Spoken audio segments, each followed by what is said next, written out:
आम गल्पगुड़ी को श्रवण करुवा श्रोता बंधु को प्रणाम जनाई आज आउ गोटे भिन्न कहानीटी शुणाइबाकु जाउछि। गोटे राज्य रे राजांको कौनसी उत्तराधिकारी नथिले। से भाबिले कौनसी एक बुद्धिमान व्यक्ति को राज्य भार दे से सन्यासी पथ अवलंबन करिवे। राजप्रसादर गेट रे गोटे गणित लिखिदेले।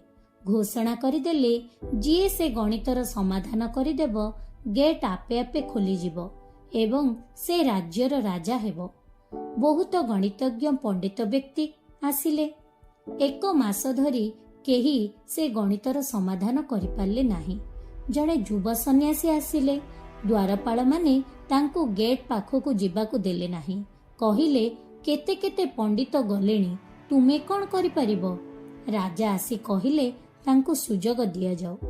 जेतेबेले अन्य माने गणितर समाधान करबाकु लागिले युवा सन्यासी जनक ध्यान मध्यकु गले। मन को शांत कले।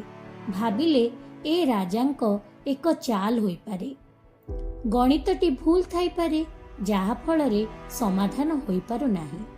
युवा सन्यासी जनक निज आसनरु उठिले।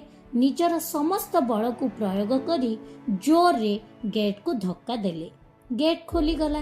समस्ते उपस्थित शह शह लोक ताली मारी तांको स्वागत कले। राजा तांको मुंडरे राजमुकुट पिंधाई देले।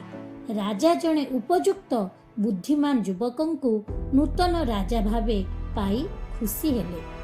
प्रकृतरे बंधु एही उपस्थित बुद्धि समस्तंक पाखरे न थाए। गेट खोलिबा पाई गणित सूत्रर कौनसी आवश्यक नथिला। राजा केवल बुद्धिमान लोकटी को खोजुथिले। गणित थिला एक भ्रम। बंधुगण, जीवन रे अनेक समस्या आसे। साधारण लोकटी विचलित हो जाए। समस्यार समाधान प्रकृत रे सरल थाए, किंतु लोक माने ताकु जटिल करिथांती। जेउ माने बुद्धिमान से माने सरलतार सहित समस्यार समाधान करि दियंती। आहुरी अनेक मजादार कहानी सहित पुणी साक्षात हेबा। रहिली। जय जगन्नाथ।